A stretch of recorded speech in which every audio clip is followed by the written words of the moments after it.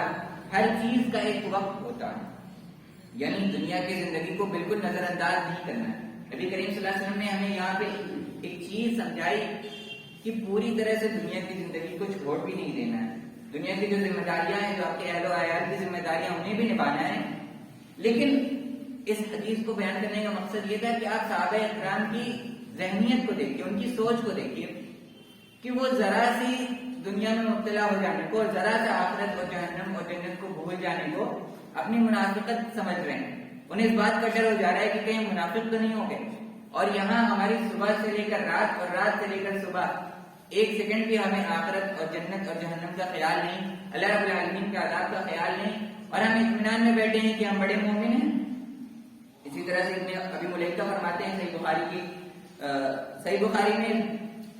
Chapter number 36 کے ضمن میں ان کا ایک قول ذکر ہے. امام بخاری ان کا قول ذکر کرتے ہیں کہ ابن ابی ملیکہ نے فرمایا کہ میں نبی کریم صلی اللہ علیہ وسلم کے 30 صحابہ کرام سے ملا اور اس میں سے ہر ایک کو اس بات کا ڈر تھا کہ کہیں وہ منافق تو نہیں ہو گیا. یہ ان لوگوں کے فکر اور گھبراہٹ کا درجہ تھا آخرت کو لے کر, اپنے مرنے کے بعد کی زندگی کو لے کر, اپنے گناہوں کو لے کر, اپنے اعمال اور اپنے حساب و کتاب کو لے کر یہ فکر تھی ان کی. تو یہ فکر ہونا ایک اچھی بات ہے. اب ہمارے من میں اگر یہ فکر پیدا ہو گئی اللہ رب العالمین کے فضل سے, اب اس کے بعد ہمیں قدم کیا اٹھانا ہے؟ قدم یہ اٹھانا ہے کہ اللہ رب العالمین کا ڈر, اللہ رب العالمین کی رحمت کی امید, یہ دو چیزیں اپنے من میں پیدا کریں. انس رضی اللہ عنہ سے روایت ہے, ترمذی کی حدیث نمبر 983, یہ حسن حدیث ہے. نبی کریم صلی اللہ علیہ وسلم ایک نوجوان کے پاس گئے جو مرنے کے عالم میں تھا, یعنی اس کی جان نکل رہی تھی. نبی کریم صلی اللہ علیہ وسلم نے اس سے پوچھا کہ اے نوجوان تمہیں کیسا محسوس ہو رہا ہے؟ اس نے کہا کہ اے نبی کریم صلی اللہ علیہ وسلم مجھے اللہ رب العالمین سے امید ہے, اللہ رب العالمین کی رحمت کی امید ہے, لیکن مجھے میرے گناہوں سے ڈر بھی لگ رہا ہے. یعنی اس کو دو چیزیں اس کے من میں ایک ساتھ تھیں. اللہ رب العالمین کی رحمت کی امید تھی کہ اللہ رب العالمین مجھے معاف فرما دے گا, دوسری طرف اپنے گناہوں سے ڈر بھی لگ رہا تھا کہ میرے گناہ اتنے زیادہ ہیں, کہیں اللہ رب العالمین نے میری پکڑ کر لی تو کیا ہوگا. تو نبی کریم صلی اللہ علیہ وسلم نے فرمایا کہ اللہ رب العالمین کسی بھی مومن کے, کسی بھی مسلمان کے دل میں یہ دو چیزیں ایک ساتھ جمع نہیں کرتا, سوائے اس کے کہ یہ دونوں چیزیں اس کو اللہ رب العالمین جس چیز کی وہ امید کر رہا ہے وہ اسے عطا کر دیں, یعنی رحمت, اور جس چیز سے ڈر رہا ہے اس سے بچا لیں. تو جب آپ کے من میں یہ دونوں چیزیں جمع ہوں گی, یعنی اللہ رب العالمین کا ڈر ہے کہ اللہ رب العالمین ہمیں دیکھ رہا ہے اور ہم کوئی ایسا کام نہ کریں جو اللہ رب العالمین ہماری پکڑ کر لے, اور دوسری طرف اس کی رحمت کی امید بھی کہ ہم سے جو غلطیاں ہو گئی جانے انجانے میں اللہ رب العالمین معاف بھی کرنے والا ہے. اللہ رب العالمین بہت غفور رحیم ہے اور وہ ہمیں ضرور معاف کرے گا, اور پورے یقین کے ساتھ یہ امید رکھیں. تو یہ جب دونوں چیزیں آپ کے من میں ہوں گی تو اللہ رب العالمین آپ کے ساتھ خیر کا معاملہ فرمائے گا. یہ ہو گئی آخرت کو لے کر فکر اور گھبراہٹ اور بے چینی. اب دنیا کے معاملات میں جو ہماری بے چینی اور گھبراہٹ ہے, اس کی سب سے پہلے ہم وجوہات دیکھتے ہیں. قرآن مجید کی روح سے اگر ہم دیکھیں تو قرآن مجید میں سورۃ احد آیت نمبر 124 میں اللہ رب العالمین نے ارشاد فرمایا وَمَنْ أَعْرَضَ عَنْ ذِكْرِي فَإِنَّ لَهُ مَعِيشَةً ضَنكًا وَنَحْشُرُهُ يَوْمَ الْقِيَامَةِ أَعْمَى قَالَ رَبِّ لِمَ حَشَرْتَنِي أَعْمَى وَقَدْ كُنْتُ بَصِيرًا قَالَ كَذَلِكَ أَتَتْكَ آيَاتُنَا فَنَسِيتَهَا وَكَذَلِكَ الْيَوْمَ تُنسَى. اللہ رب العالمین ارشاد فرما رہا ہے کہ جو بھی ہمارے ذکر سے روگردانی کرے گا, یعنی اللہ رب العالمین کی یاد سے, اللہ رب العالمین کے کلام سے, اللہ رب العالمین کے فرمان سے, نماز سے, روزہ سے اور دیگر طرح کی عبادات سے, نبی کریم صلی اللہ علیہ وسلم کی صحیح سنت سے, ان تمام چیزوں سے جو اپنا منہ موڑے گا, اللہ رب العالمین ارشاد فرما رہا ہے فَإِنَّ لَهُ مَعِيشَةً ضَنكًا کہ بے شک ہم اس کی زندگی کو تنگ بنا دیں گے. یعنی اس کے بعد دنیا کی تمام چیزیں ہوں گی, اچھا گھر ہوگا, گاڑی ہوگی, جو بھی دنیا کے ایک انسان کو چاہیے ہوتا ہے سب کچھ ہوگا, لیکن اس کی زندگی تنگ ہوگی. وہ اپنے ہی جسم میں قید محسوس کرے گا, ڈپریشن کا شکار ہو جائے گا, اینزائٹی کا شکار ہو جائے گا. سب کچھ ہونے کے باوجود بھی اس کے پاس کچھ نہیں ہوگا, اس کے پاس دل کا سکون نہیں ہوگا. کیوں؟ کیونکہ اس نے اللہ رب العالمین کے پیغام سے منہ موڑا. اور یہ چیز اللہ رب العالمین کہہ رہا ہے کہ یقیناً ہم اس کے اوپر مسلط کر دیں گے, اس کی زندگی کو ہم تنگ بنا دیں گے. وَنَحْشُرُهُ يَوْمَ الْقِيَامَةِ أَعْمَى اور آخرت کے دن ہم اسے اندھا کر کے اٹھائیں گے. یعنی دنیا میں اس کے پاس آنکھیں تھیں لیکن جب قیامت میں وہ اٹھے گا قبر سے نکلے گا تو وہ اندھا ہوگا. کہے گا اللہ رب العالمین سے قال رب لم حشرتنی اعمى وقد كنت بصيرا، اے اللہ تو نے مجھے اندھا کیوں کر دیا، میں تو دنیا میں دیکھتا تھا اچھا خاصا. اللہ رب العالمین سے یاد دلائے گا قال كذلك اتتك آیاتنا فنسيتها وكذلك اليوم تنسى، کہ اسی طرح ہماری آیات تمہارے پاس آتی تھی، ہمارے نبی تمہارے پاس اسی طرح آتے تھے اور ہماری آیتیں پڑھ پڑھ کر بیان کرتے تھے. قرآن مجید تمہارے درمیان موجود تھا، تمہارے گھر میں رکھا ہوا تھا لیکن تم بھلا کے رکھے ہوئے تھے اسے. جس طرح سے آج ہم نے تمہیں بھلا دیا ہے، تم نے جس طرح سے ہمارے ذکر کو، ہمارے قرآن مجید کو، ہمارے اسلام کو دنیا میں بلایا تو آخرت میں بھی ہم نے تم نے بلا دیا. دنیا میں تم اندھے بننے کی ایکٹنگ کرتے تھے، تمہارے سامنے اللہ رب العالمین کی نشانیاں بالکل ظاہر ہوتی تھیں.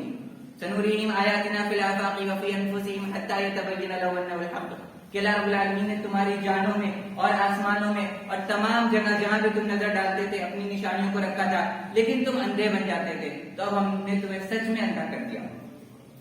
اور اللہ رب العالمین کا یہی طریقہ ہے کہ جو اللہ رب العالمین کی سنت سے، اللہ رب العالمین کے ذکر سے منہ موڑتا ہے اس کے ساتھ یہی ہوتا ہے. اسی طرح سے دنیا کی فکر، گھبراہٹ اور بے چینی اور اینزائٹی کی ایک اور وجہ یہ بھی ہے جسے سورہ رات کی آیت نمبر 28 میں اللہ رب العالمین نے ذکر کیا، الذین آمنوا وتطمئن قلوبهم بذکر اللہ الا بذکر اللہ تطمئن القلوب، کہ جو لوگ ایمان لاتے ہیں اور اللہ رب العالمین کے ذکر سے ان کے دلوں کو اطمینان ملتا ہے. الا بذکر اللہ تطمئن القلوب، کیا اللہ کے ذکر سے اطمینان نہیں ملتا؟ یاد رکھو، خبردار رہو اور اس بات کو بالکل گاٹھ باندھ لو کہ صرف اور صرف اللہ رب العالمین کے ذکر سے ہی دلوں کو حقیقی طور پر اطمینان مل سکتا ہے. اب اس پہ ہم اپنے اوپر نظر ڈالیں کہ کیا ہم نے اپنے دل کے اطمینان کو قرآن مجید سے جوڑا ہے یا دنیا کی چیزوں سے جوڑا ہے؟ ہمیں کیا قرآن مجید کو پڑھنے میں اطمینان ملتا ہے؟ بے چینی ہونے لگتی ہے، ایسا لگنے لگتا ہے کہ جیسے اس کے اوپر کوئی بوجھ ہو جب قرآن مجید اس کے سامنے بیان کیا جائے. اور دنیا کی دیگر چیزوں میں، میوزک میں اور دیگر چیزوں میں ہم نے اپنے اطمینان کو تلاشا اور وہاں بھی اطمینان مل نہیں رہا ہے. ہم نشہ لے رہے ہیں، ہم تمام چیزیں کر رہے ہیں لیکن اطمینان مل نہیں رہا ہے. کیوں؟ کیونکہ جو حقیقی اطمینان کی جگہ تھی اسے ہم نے پس پش ڈال دیا اور ہم یہ بھول گئے کہ دل کا جو اطمینان ہے، دل کا جو سکون ہے وہ صرف اور صرف اللہ رب العالمین کے ذکر میں ہی ہے. اسے کہیں بھی اور آپ تلاش کریں گے آپ کو نہیں ملے گا، رسوائی کے علاوہ کچھ بھی ہاتھ نہیں لگے گا. اسی طرح سے جو ہمارے دل کی کیفیت ہے اسے اللہ رب العالمین بیان کر رہا ہے سورہ انعام کی آیت نمبر 125 میں، فَمَن يُرِدِ اللَّهُ أَن يَهْدِيَهُ وَيَشْرَحْ صَدْرَهُ لِلْإِسْلَامِ، کہ اللہ رب العالمین جس کے ساتھ ارادہ کرتا ہے کہ اسے ہدایت دے اس کے سینے کو اسلام کے لیے کھول دیتا ہے، یعنی اسے اسلام اچھا لگنے لگتا ہے، اسے دین کا علم حاصل کرنے میں مزہ آنے لگتا ہے اور اس کا سینہ وسیع ہو جاتا ہے اسلام کے لیے. وہیں دوسری طرف وَمَن يُرِدْ أَن يُضِلَّهُ يَجْعَلْ صَدْرَهُ ضَيِّقًا حَرَجًا كَأَنَّمَا يَصْعَدُ فِي السَّمَاءِ، کہ اللہ رب العالمین جس کے ساتھ ارادہ کرتے اسے گمراہ کرنے کا، یعنی جو انسان گمراہی میں چلا جاتا ہے اور اللہ رب العالمین کی لعنت اس پر مسلط ہو جاتی ہے، اس کی کیفیت دیکھیے کیا ہوتی ہے. یہ جو صدرہ ضیقا، اللہ رب العالمین اس کے سینے کو تنگ کر دیتا ہے، یعنی جسم تو ایسا ہی ہے لیکن اندر سے ایسا محسوس ہوتا ہے جیسے کسی نے کس کر باندھ دیا ہو اس کے دل کو، سانس نہیں آ رہی ہوتی. حرجا کانما یصعد فی السماء، ایسا لگ رہا ہوتا ہے کہ کسی نے اس کو اٹھا کر آسمان میں اٹھا لیا ہے. آپ نے پڑھا ہوگا کہ جب آسمان میں انسان اونچائیوں کی طرف بڑھتا جاتا ہے تو آکسیجن کی کمی ہونے لگتی ہے، ہائپوکسیا ہونے لگتا ہے، یعنی انسان کو سانس نہیں آتی، اس کا سینہ تنگ ہونے لگتا ہے. تو اللہ رب العالمین یہ ان لوگوں کی کیفیت بتا رہا ہے جو قرآن مجید سے بھاگتے ہیں کہ جب قرآن ان کے سامنے پڑھا جاتا ہے تو ان کا سینہ ایسے ہو جاتا ہے کہ جیسے انہیں کسی نے آسمان تک اٹھا دیا ہو، انہیں سانس ہی نہیں آتی، ان کی حالت خراب ہونے لگتی ہے. کذالک یجعل اللہ الرجال الذین لا یؤمنون، اللہ رب العالمین اسی طرح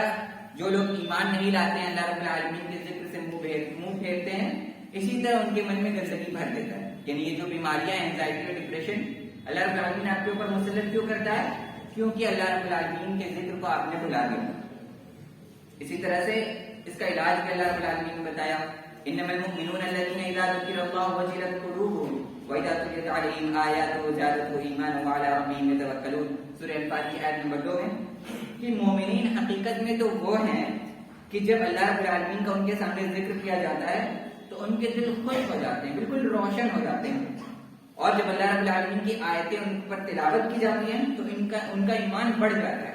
خوش ہو جاتے ہیں، ان کا روم روم خوش ہو جاتا ہے. ان کے جو روئے ہیں وہ کھڑے ہو جاتے ہیں, وہ بالکل خوشی میں اچھلنے لگتے ہیں کہ اللہ رب العالمین کا قرآن بیان ہو رہا ہے, اللہ رب العالمین کی آیات بیان ہو رہی ہیں, اور ان کو اپنے اندر سے ایسا محسوس ہوتا ہے کہ ان کا ایمان بڑھ رہا ہے.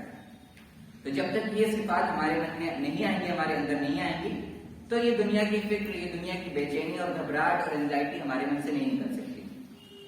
اسی طرح سے اس دنیا کی حقیقت کو جاننا بھی بہت ضروری ہے ہمارے لیے, کہ جس دنیا میں ہم اتنا زیادہ مبتلا ہیں اور جس دنیا کے لیے اتنا زیادہ پریشان ہیں کہ ہمیں راتوں میں نیند نہیں آ رہی, دوا کھانے کے بعد بھی نہیں آ رہی نیند, اس کی حقیقت کیا ہے؟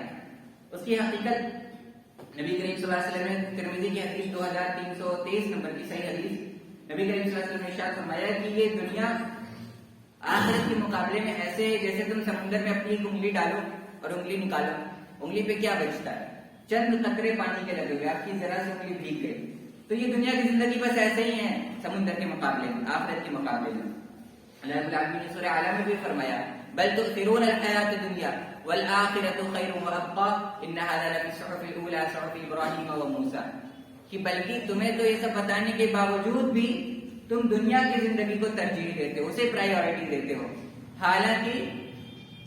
آخرت ہی زیادہ بہتر ہے اور ہمیشہ باقی رہنے والی ہے. یعنی آخرت بہتر تو ہے ہی اس دنیا کی زندگی سے, اور ہمیشہ باقی بھی رہنے والی ہے. اس دنیا میں آپ کو کتنی بھی نعمتیں مل جائیں, آپ پوری دنیا جمع کر لیں, آپ کو اس پورے پلانٹ ارتھ کا مالک بھی بنا دیا جائے, کب تک ہے نا, 70 سال 80 سال, موت تو آنی ہے نا.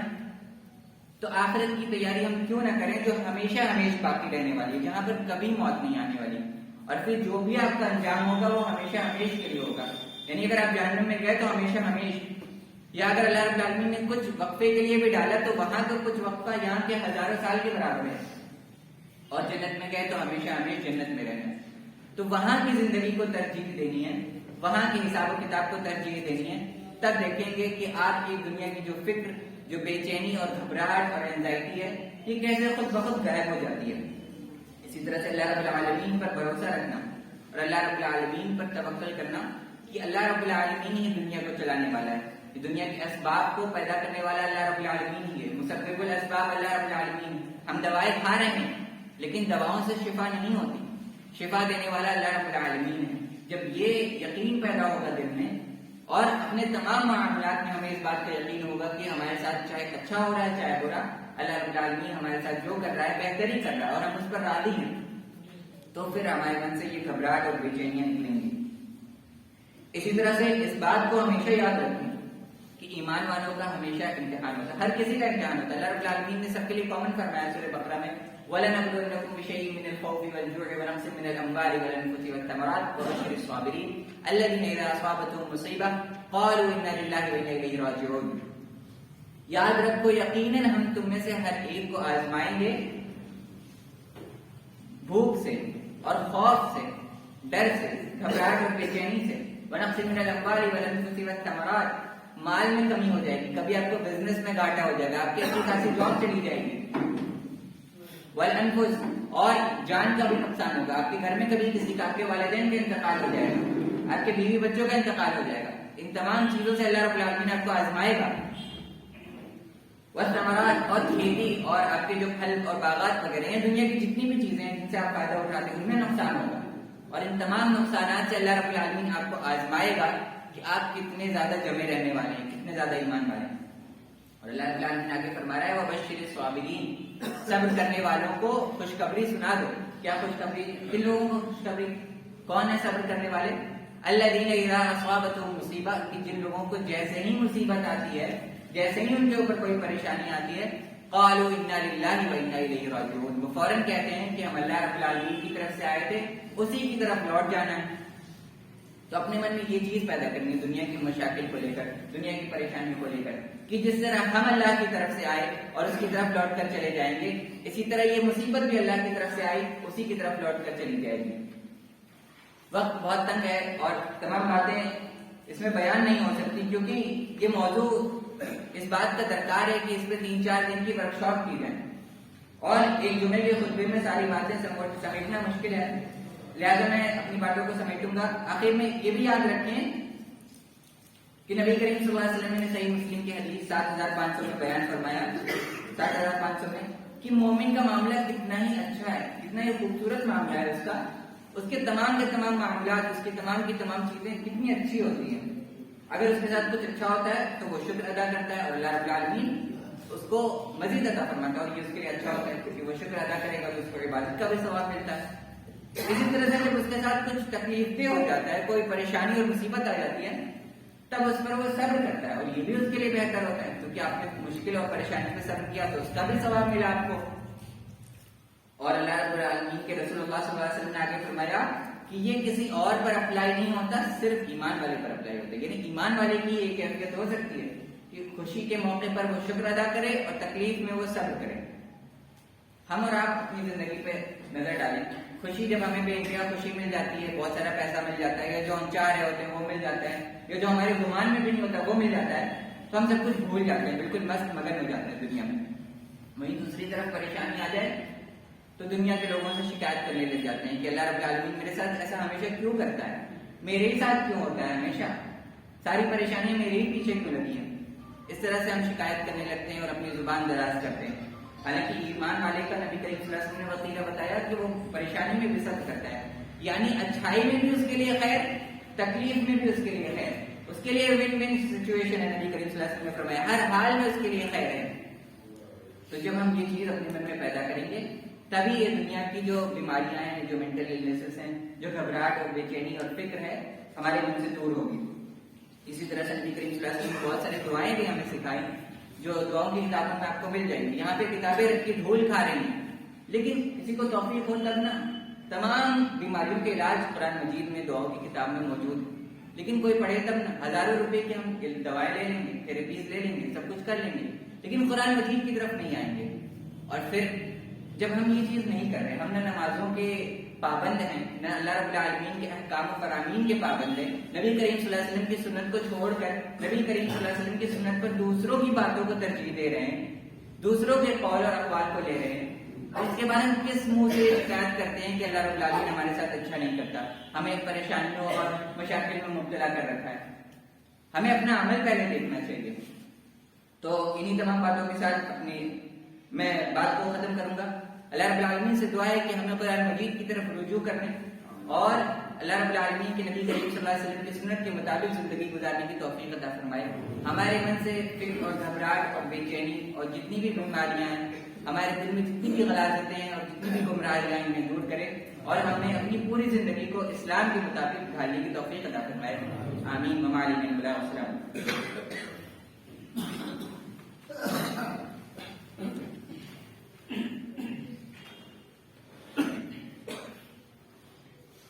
إن الحمد لله نحمده ونستعينه ونستغفره ونؤمن به ونتوكل عليه ونعوذ بالله من شرور أنفسنا ومن سيئات أعمالنا من يهده الله فلا مضل له ومن يضلل فلا هادي له ونشهد أن لا إله إلا الله وحده لا شريك له ونشهد أن محمدا عبده ورسوله.